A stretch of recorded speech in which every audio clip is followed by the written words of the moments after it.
In this lesson, we're taking a look at Too Sweet by Hozier. This is quite a popular new track, definitely doing the rounds on social media. The riffs are fairly simple to jam along with. You can play them all on one string, but there are also some nice chords layered over the top, which we'll cover as well. So let's dive in and take a look. So we'll start with the intro, which doubles up as the verse riff. The first thing to note is that we're in drop D tuning, so the low E string is tuned down a tone. That's your bottom string. In terms of the harmony, we're actually in the key of G minor, so now the 5th fret on the low string is the root note, because that's the note G in this tuning. So you'll find that a lot of the riffs kind of resolve to that note. It's sort of the gravitational center of the song.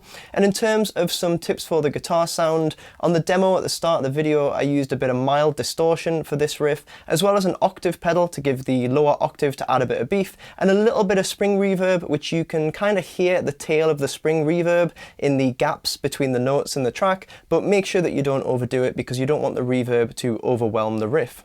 So for that first riff, we're actually starting on the offbeat, so you'll hear the kick drum play beat 1 of the bar, and then we're going to come in on the and of 1. If you want to mimic this on guitar, you can just hit the muted string, so just a little kind of click. So if you hear that in the track, it just fills in that beat, which might make the rhythm feel a little bit easier. But in terms of the notes that we're playing, we're starting with first finger on the 3rd fret, and then 2 notes with 3rd finger on the 5th fret. So... and we repeat that exact same rhythm, but all just on the 5th fret. So if we put those two parts together, we've got... Following this, we've got 4 notes on the 7th fret, followed by back to the 3-note rhythm, but on the 8th fret, so... and then same again. So if we put all of that together, what we've done so far, we've got 3-5-5, 5-5-5, the 4 notes on 7, then the 2 groups of 3s on the 8th fret. Now we've got another 4-note run. It's going to be 2 notes on the 10th fret, 2 on the 12th. And then we're going to slide all the way down to the 1st fret, and we're going to do the 2 groups of 3 again. So that rhythm's a little bit of a theme for this riff. I'm going to go through all the rhythms with proper counting in a sec, but so far we've got...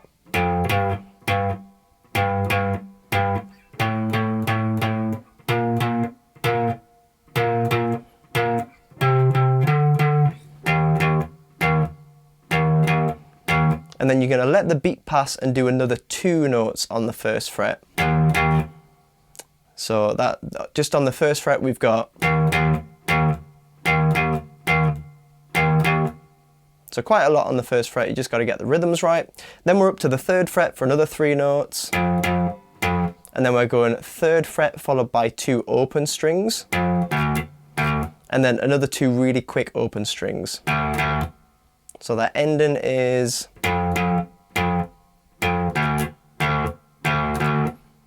Now a really important part of this riff is getting the gaps between the notes in the right place. I did a lesson all about how to do this called musical punctuation, which I'll pop a link to in the cards. But just try and follow the groove of the track. So if I play through that whole riff for you, just as a demo, and then I'll do the counting afterwards, that would sound like this.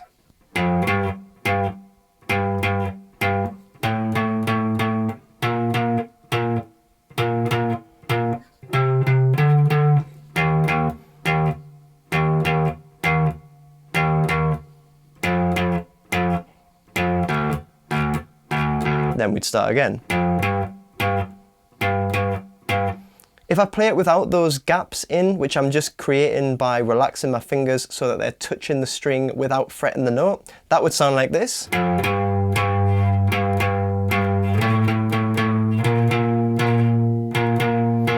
So everything's too sustained and the feel of the riff has kind of disappeared. So make sure you're getting those gaps. And you'll be absolutely fine. Now to give you the counting so you can really gauge what's on the beat and what's off the beat, that would sound like this. We've got 1 and 2, 3, 4 and 1, 2, 3 and 4 and 1 and 2, 3, 4 and 1, 2, 3 and 4 and 1 and 2, 3, 4 and 1, 2, 3 and 4 and 1 and 2, 3, 4 and 1, 2, 3 and 4 and 1 and 2, 3, where we'd start again. So you can hear that we're not playing on the first beat of the first bar, just letting it pass and then coming in on the offbeat. Now that progression we've just looked at repeats immediately, which starts off the verse, but then after the first progression of the verse we have an alternate ending on the second round of the riff. So if I play that in full, that would sound like this.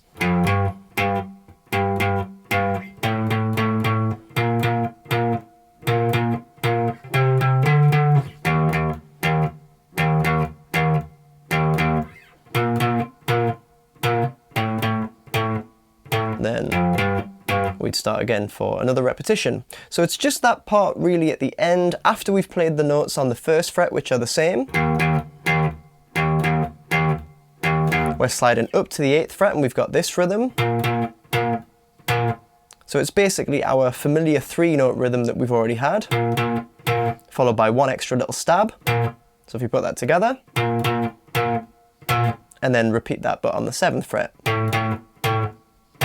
Then slide down, get ready for the repetition after the beat passes of the first bar of the next phrase. Another thing I want to talk about is what fingers I'm using to play each note. I'm kind of improvising it on the spot. I don't have set finger options for each part of the riff. Sometimes I'm playing a note with a certain finger, then swapping to another finger to prepare for the notes I'm going to play next. So you might find yourself doing the same, but there's plenty of gaps to chop and change what fingers you're using. So just have a play around and see what's comfortable. But that gives you all the verse riffs. You just alternate in between those two endings, and a couple of cycles of that takes you into the chorus. But before we take a look at the chorus, I just want to go over those nice layered chords that you hear towards the end of the verse, which sound like this.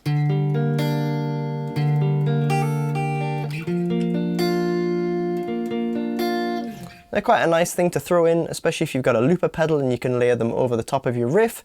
So what we're doing here is we're starting with a G minor chord. So imagine a G minor bar chord, which would normally be rooted on the 3rd fret of the bottom string. Obviously we're in drop D, so that wouldn't work, but it doesn't matter because we're ignoring the bottom string anyway. What we're going to do instead is just use the first finger to bar the top strings. So just to clarify what I'm doing here, I've got 3rd finger on the 5th fret of the A string, little finger on 5th fret of the D string, and then first finger barring the 3rd fret of the top 3 strings. So here are the notes in the chord. Just a 5-note chord. And in terms of the picking pattern, we're starting with just the A string, D string, G string and B string. So that's your first little.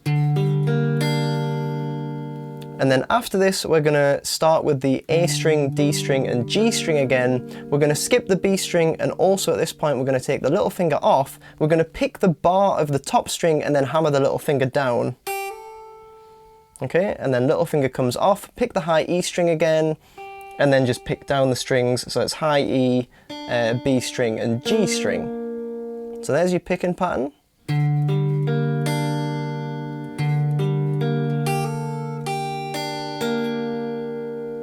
So that's a G minor chord. We're now going to slide up to a B flat major chord. So the shape is almost the same. We've got 3rd finger on the 8th fret of A string, little finger is on 8th fret of D string, 2nd finger is now going to come in to make it major rather than minor. That's going to play the 7th fret of the G, and 1st finger is just going to play the 6th fret of the B string. We're not going to play the high E in this one, so no need to bar. The picking pattern is very similar. Starting with the middle 4 strings again, and once again we've got the little finger coming off to do a hammer, but this time it's on the B string. So I'm just picking A string, D string, G string, lift the little finger off, pick the B, hammer the little finger down, take it off again, pick the B once more, and then just end on G string. So this B flat chord sounds like.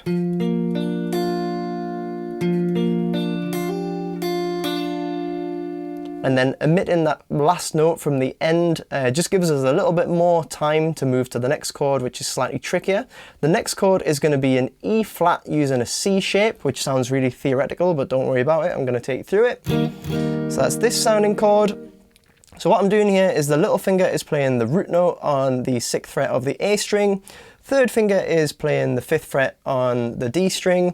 My first finger, now I'm so used to using my first finger as a bar in C shapes that it just goes there without me thinking, but you could get away with the first finger just playing the 3rd fret on the G string and nothing else in this case. Ignore the fact that mine is barring if it's not what you want to do, I'm just used to it. And then my second finger is playing the 4th fret on the B string, and that sounds like this. And once again, I'm just picking upwards from the A string. So we do that picking pattern twice on that chord. So A string, D string, G string, B string. Take that chord and just slide it up 2 frets. So it's still a C shape and this gives us an F major. Just pick the same strings on this chord but only once. And then finally we're ending with a D7. Again, just picking the middle 4 strings. So here I've got first finger playing the root note on the 5th fret, third finger playing 7th fret D, first finger is barring the 5th fret on the G, and little finger is playing the 7th fret on the B. And we're just picking them 4 strings, and that concludes the chord part and takes you into the chorus. So if I just run through all of that again, we've got the G minor with the little finger hammer, slide up to the B flat major, again little finger hammer, this time on B string, switch to the C shape on the E flat root, pick it twice, slide up 2 frets to F major, and then end with the D7. That leads you nicely into the chorus. So in terms of the chorus, there is a bit of an interesting structural thing to note, which is that this riff that we're going to play, which is different from the verse, is only present in the first chorus. There are 2 choruses in the song, so we've got this new chorus riff in the first chorus, but the second chorus, it actually just sings it over the verse riff. So this is the only time in the song that we're playing this riff. Once we go back to the verse, we're actually just sticking with the verse riff, even when the second chorus comes in. Those are things that are kind of easy to miss. Maybe they've just done it so there's a little bit more variety in the track because he's singing the same lyrics over a different riff. But yeah, just something to take note of. So this is just the riff for the first chorus, and it sounds like this.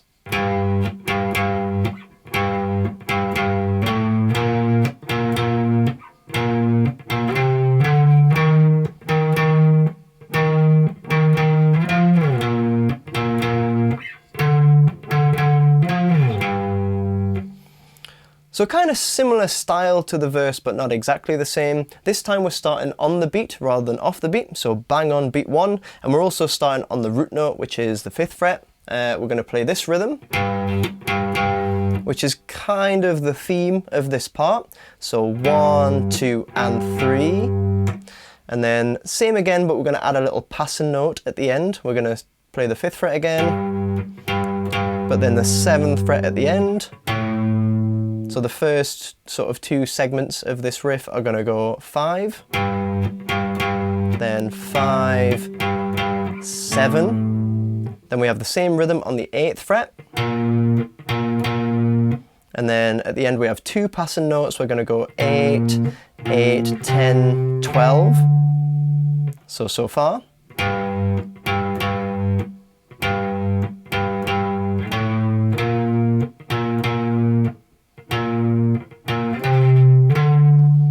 So we've got this kind of ascending feel where all the notes are leading into each other. So that leads us into the next part, which starts on the 13th fret, and it's the same rhythm. And we've got the same little change at the end where we're jumping up to the 15th fret just on the very last note. And this is where we change direction, because rather than continuing climbing up the fretboard, we're pretty high up the fretboard at this point. We're going to slide down to the 8th fret, same rhythm again. And then to end up to the 12th fret, same rhythm. And then end with just 1 note on the 15th fret. And then we're diving back down to the 5th fret for the second repetition. So to put all of that together, we're starting on the 5th fret, climbing up through the 7th, then 8th fret, climbing up through 10 and 12, 13th fret, 1 note on 15, slide down to 8, then back up to 12, same rhythm, and then the 1 note on the 15 at the end, slide back down to the 5th fret for the start of the 2nd repetition. Just like in the verse, we have alternate endings. So if I play the 2nd half of the chorus riff, we'd have...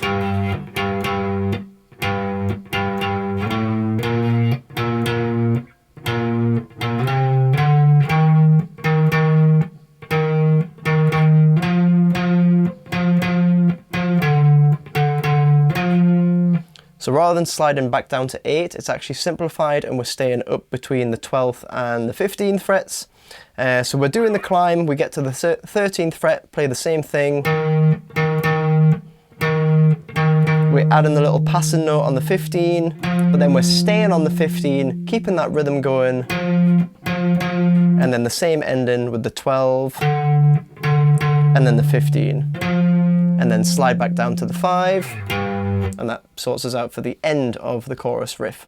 So I'll play through both chorus progressions with counting as well, so you can see exactly which notes land on which beats. So that would give us 1, 2, 3, 4, 1, 2, and 3, 4. 1, 2, and 3, 4. 1, 2, and 3, 4. 1, 2, and 3, 4. 1, 2, and 3, 4. 1, 2, and 3, 4. 1, 2, and 3, 4. 1, 2, and 3, 4. 1, 2, and 3, 4. 1, 2, and 3, 4. 1, 2, and 3, 4. 1, 2, and 3, 4. 1, 2, and 3, 4.